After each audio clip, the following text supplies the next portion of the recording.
दोस्तों, आपके अपने चैनल ऑनेस्ट स्टडी क्लास पर मैं आज आप लोगों के साथ एक और ही इम्पोर्टेंट क्वेश्चन लेकर के आ गया हूँ, जो कि बहुत ही इम्पोर्टेंट है। ये मैं इसलिए लास्ट में और कहने का मतलब कई वीडियो के बाद बता रहा हूँ, क्योंकि आप इसको ध्यान में रखेंगे और ये कम समय में आपको बना रहे ताकि ये आपको ताज़ा रहे। क्लियर? तो इसको आप अभी भी देख लेंगे और एक बार और देखेंगे। क्लियर? जिस समय आप एग्जाम देने जा रहे होंगे, तो आपको क्या करना है, ये मानक विचलन से क्वेश्चन आ सकता है। ये 90% चांसेस है, क्योंकि ये क्वेश्चन बहुत ही इंपॉर्टेंट है। तो देखते हैं कि कैसे किस तरह से हम बहुत सरल भाषा में समझ सकते हैं इसको, और कैसे हम इसको फॉर्मूला को भी याद रखेंगे और सवाल भी मेरा बन जाएगा। तो देखिए, इस तरह से आपको साप्ताहिक आय दिया हुआ रहेगा। ये हो सकता है कि आय जो है ये इस तरह से नहीं दिया रहेगा, ठीक है, रेंज में सीधे दिया हुआ रहेगा 75 या 150, 200 और 250 इस तरह से दिया रहेगा। तो आपको उससे कोई भी टेंशन लेनी नहीं है। तो ये इस तरह से दिया है, और इसका व्यक्तियों की संख्या जो होता है वो क्या होता है, बारंबारता होता है, एफ होता है, और ये जो होता है वो एक्स होता है। तो देखिए, हम यहाँ पर आपको फाइंड आउट करके हम बताते हैं अलग अलग करके। देखिए, आय इस तरह से दिया हुआ रहेगा, तो इसकी को एक्स समझना है। आप देखिएंगे कि इसको एक्स कैसे समझेंगे, ये तो ऐसे है 2 स्टेप में, तो इसको आप एक स्टेप में बना लेंगे। देखिए, एक्स बनाएंगे, इसको कैसे बनाएंगे तो मैं पहले ही बता चुका हूं कि दोनों को जोड़ करके 2 से भाग करेंगे तो ये आएगा। इसी तरह से दोनों को जोड़ करके भाग करेंगे 2 से तो ये आएगा, यानी कि मध्य बिंदु इसका हम लिखेंगे। तो इस तरह से हमारा श्रेणी तैयार होगा। अब ये अगर तैयार कर लेते हैं तो इसको भूल जाना है, और कभी कभी एग्जाम में या सॉरी क्वेश्चन में यही सिर्फ दिया हुआ रहे तो आपको ये ऐसे करने की जरूरत नहीं है। क्लियर? तो आपका एक्स निकल के तैयार हो गया है। अब एक्स आपका निकल के तैयार हो चुका है, तो आप क्या करेंगे, ये हो गया श्रेणी क्रम में, बढ़ते क्रम में। तो आपसे कहेगा कि बताइए मध्य बिंदु क्या होगा। मध्य बिंदु ही हम लोग जो पढ़ रहे हैं वो मध्य बिंदु के ही इर्द गिर्द पढ़ रहा है, यानी कि माध्य, माध्यक, बहुलक ये सब कहाँ होता है, तो बिचला ही होता है। तो इस तरह से हम आपको इसका जो अनुमान माध्य होता है वो इसका बिचला होगा। तो इसका बिचला अगर आपको कुछ भी मिले तो आपको ले लेना है, ठीक ना। 1 2 3 इधर हो गया, 1 2 3 इधर हो गया, तो आपको बिचला ले लेना है। जैसे कि इसमें 325 है, कुछ भी हो सकता है, जरूरी नहीं है कि घटाने पर ये 0 ही आए। आपको अगर यहाँ पर कोई दूसरा 327 रहता तो 327 भी ले सकते हैं, घटाने पर यहाँ पर क्या होता, जो भी आता। तो हम लोग आगे बढ़े, तो ये हम क्या ले लिए, माध्य ले लिया, अनुमान माध्य। अनुमान माध्य को अब हम क्या करेंगे, इस समय से घटाएंगे, तो अब हमको क्या पता चलेगा, विचलन कितना विचलित हो रहा है। ये जो हम लोग अनुमान माध्य लिए उससे कितना प्लस में जा रहा है और कितना माइनस में जा रहा है, उसको हम देख लेना। तो 175 को हम घटा देंगे, है कि 175 में से 325 को घटाएंगे तो माइनस में आया, फिर इसमें से 325 को घटाएंगे। क्लियर? फिर इसमें से 325 को घटाएंगे, तो आपको फॉर्मूला dx कहां से आएगा, तो dx आएगा x में से आपको a घटाना है, जो आप माध्य मान चुके हैं, ठीक है।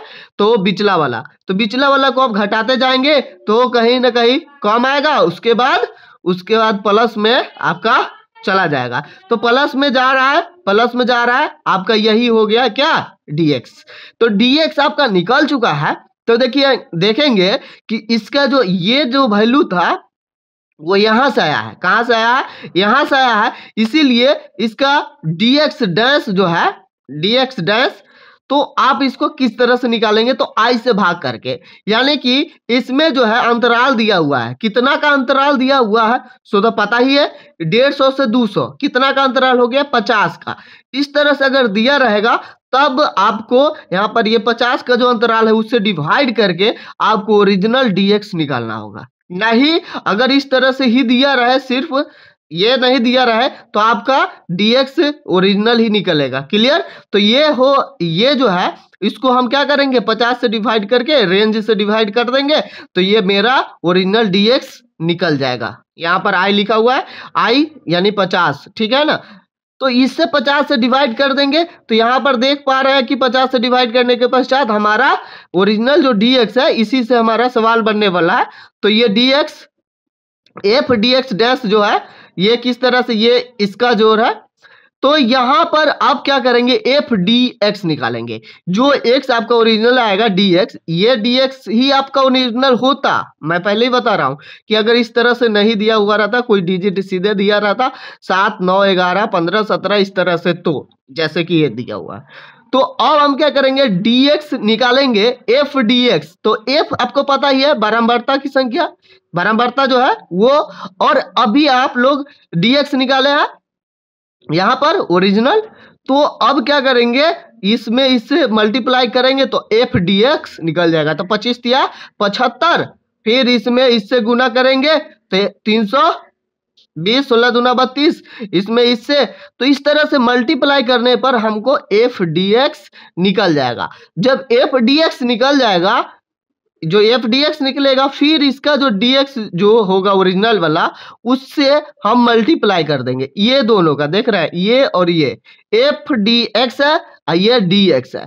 तो क्या होगा, एफ का एफ रहेगा और डी एक्स और डी एक्स स्क्वायर हो जाएगा। यानी कि हमको किससे मल्टीप्लाई करना होगा, इस दोनों से मल्टीप्लाई करना होगा, एफ डी एक्स स्क्वायर।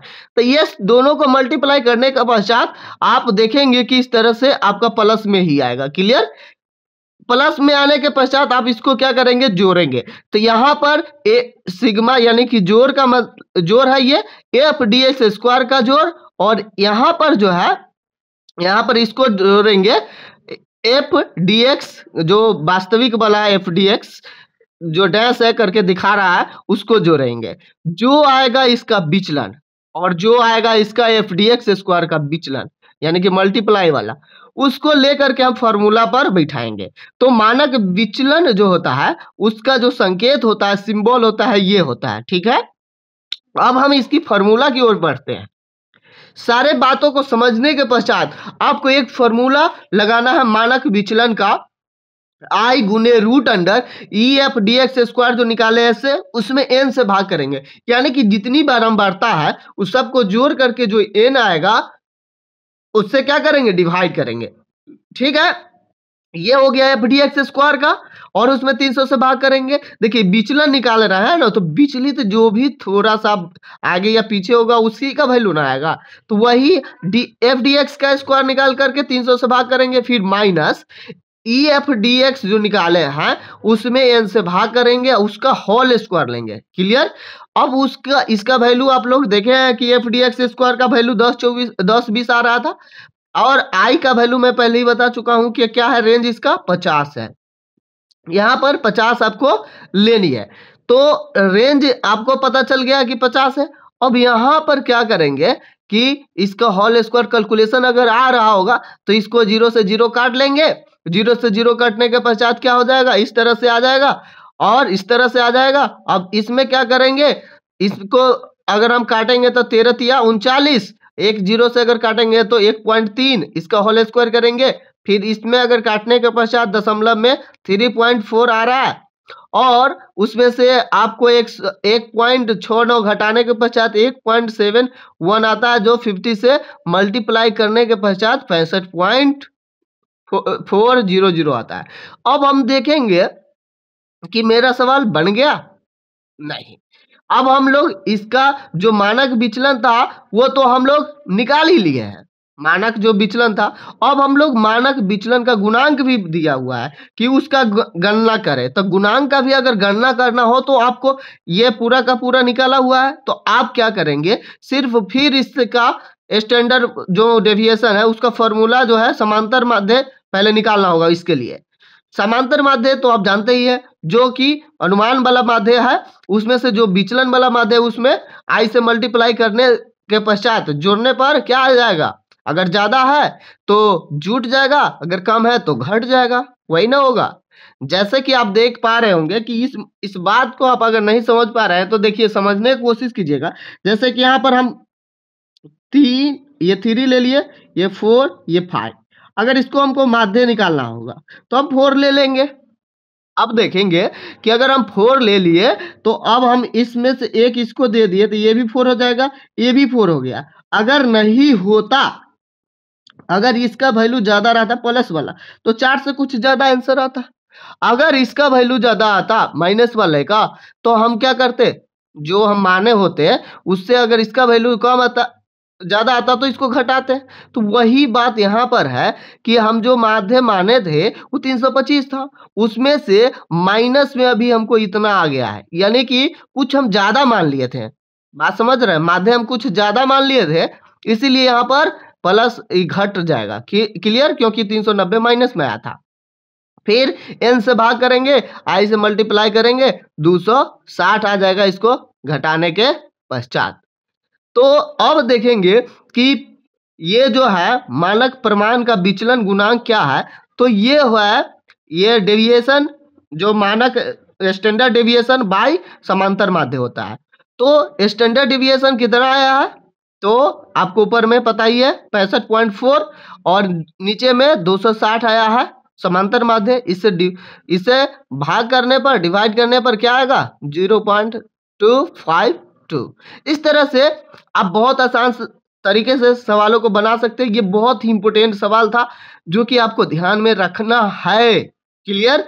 क्योंकि ये क्वेश्चन एग्जाम में आ सकते हैं, तो आपको कुछ भी नहीं करना है। आप वही जो ये जो आपको डेविएशन की बात बता रहे हैं वो सब में होगा, dx निकालना होगा। तो इस तरह से आपको ध्यान में रखेंगे। आपके पास अगर बुक है तो उसको भी देखते रहेंगे, समझने की कोशिश करेंगे। जो हम समझा रहे हैं आपको वो समझ में अगर आपको आ रहा है तो ठीक है, नहीं तो आप अपना अनुमान लगाएंगे कि हम किस तरह से इसको ध्यान में रख सकते हैं। क्योंकि सभी का सोच सभी के अकॉर्डिंग अपना अपना होता है, अलग अलग होता है। इसलिए आपको जैसी इच्छा है उस तरह से समझ करके आप एग्जाम अच्छे से देंगे। फिर मिलते हैं नेक्स्ट वीडियो में। Thank you for watching.